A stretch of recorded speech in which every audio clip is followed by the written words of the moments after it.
और शहीदों को चरणों में प्रणाम करते हुए आप सभी जो सम्मानित जन हैं यहाँ पे उन सभी को और जो हमारे नौनिहाल हैं, हमारे छात्र छात्रा हैं, उन सभी को आज के इस पावन दिवस स्वतंत्रता दिवस की हार्दिक शुभकामनाएं प्रेषित करता हूँ।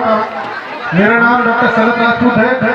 मैं आपके पड़ोसी कस्बे फुलपहाड़ का रहने वाला हूँ।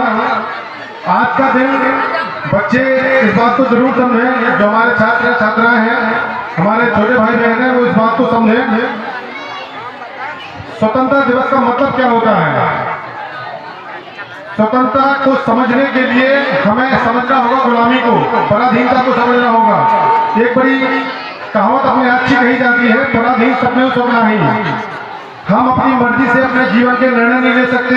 हम क्या खाना पीना चाहते हैं, कहाँ रहना चाहते हैं, कहाँ पढ़ना चाहते हैं, पढ़ना चाहते हैं तो पढ़ पाएंगे कि नहीं पढ़ पाएंगे, इलाज हमारा कैसा होगा, अपने बच्चों के लिए क्या कर पाएंगे, संपत्ति इकट्ठी कर पाएंगे कि नहीं, ये सब डिसाइड करती है हमारी आज़ादी।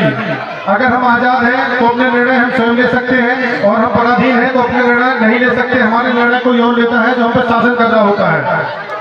सोचिए, एक समय हम अकेले नहीं, हमारा पूरा देश, हमारे पूर्वज, हमारा पूरा देश पराधीन था, और उस पराधीनता की बेड़ियों को काटने के लिए, उन जंजीरों को तोड़ने के लिए बहुत सारे लोगों ने कुर्बानी दी। आसानी से कोई हम किसी व्यक्ति के इस लोकतांत्रिक दौर में भी अगर कब्जे में आ जाए तो आसानी से नहीं छूटते। इस बात को समझते। सोचिए, उस दौर में जब पूरे के पूरे संसाधन, पूरा तंत्र, पूरा सिस्टम किसी के कब्जे में था तो कैसे छूटे होंगे।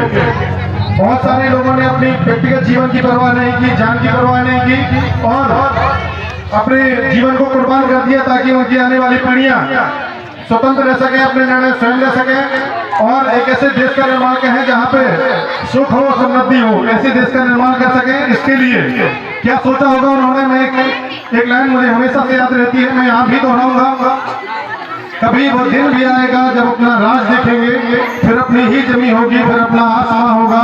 शहीदों की चिताओं पर लगेंगे हर बरस मेले, वतन पर मरने वालों का यही बाकी हिस्सा होगा।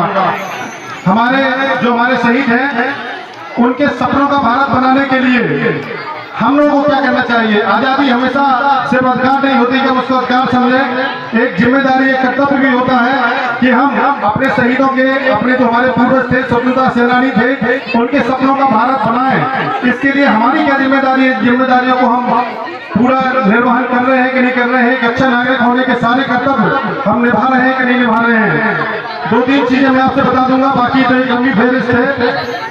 हम अपने आप को बेहतर इंसान बनाएं, अपने तंत्र को दूषित ना करें, पर्यावरण को दूषित ना करें, अपनी जो संस्थाएं हैं जो हमको बेहतर एक सिस्टम में बेहतर माहौल देती है, उन संस्थाओं का संरक्षण करें पूरी तरह से। हम कोई ऐसी अपने निजी जीवन में भी ऐसी बेईमानी न करें, ऐसा संपत्तियों का, सरकारी संपत्तियों का नुकसान न करें जिससे हमारे पूरे देश पर प्रभाव पड़ता हो। और एक और बात, चाहे खेल हो, चाहे कला हो, चाहे साहित्य हो, चाहे शिक्षा हो, चाहे स्वास्थ्य हो, अपने देश को हर स्तर पर ऊंचाइयों पर ले जाने का प्रयास करें, और अपना जो योगदान है वो लगातार देते रहें।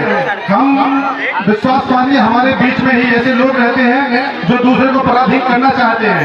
अकेले अंग्रेज नहीं, एक साम्राज्यवादी सोच होती है, हर इंसान में हो सकती है। हम चाहते हैं कि दुनिया का सारा सिस्टम, सारा तंत्र हमारे कब्जे में हो। ऐसे लोगों से सावधान रहें, ऐसे लोगों से अपने देश को बचा के रखें। और एक लाइन के साथ मैं अपनी बात समाप्त करता हूँ, जो लाइन मुझे हमेशा से पसंद रही है। हो चुकी है पीर पर्वत सी पिघलनी चाहिए, इस हिमालय से कोई गंगा निकलनी चाहिए। आज यह दीवार पर्दों की तरह हिलने लगी, शर्त लेकिन थी कि यह बुनियाद हिलनी चाहिए। सिर्फ हंगामा खड़ा करना मेरा मकसद नहीं, सारी कोशिश है कि यह सूरत बदलनी चाहिए।